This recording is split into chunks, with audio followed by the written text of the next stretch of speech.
Welcome to Roll for Sushi Vegetarian Edition.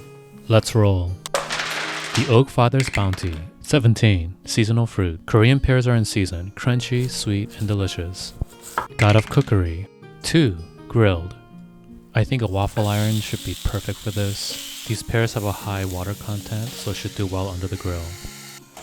Perfectly caramelized and soft. Sushi Polymorph. 1. Nigiri sushi. I'm going to grab about 15 grams of rice. Squeeze, rotate, squeeze. This actually feels really weird. I think my main concern is that it might be a little bit too sweet. Zinc Saucier. 3. Citrus. I had a lime on hand, so let's go ahead and put a few drops on top. It should help balance out the flavors. Finishing touches from the Magic Tavern. 12. Chef's Choice. I'm not sure if anything can be done to salvage this, but I've had hot honey and blue cheese with pears before on a pizza, and it was quite delicious. The saltiness and the funk of the blue cheese hopefully will balance out the sweetness. We'll see.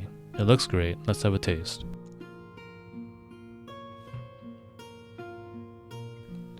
Oh boy. This one may be the worst one yet. Flavor-wise, it's not bad. The honey, grilled pear, and blue cheese makes it taste like a fancy salad. But without the crunchiness of greens and the soft warm texture of the rice, my mouth is glued with an unpleasant sweetness. I'm going to try the pear on its own, and yep, it's fantastic. It's caramel notes, it's sweet, it's spicy. I like that a lot. Camerawoman and I discussed this, but with glutinous rice, this could potentially work as a dessert sushi. Something like a mango sticky rice version.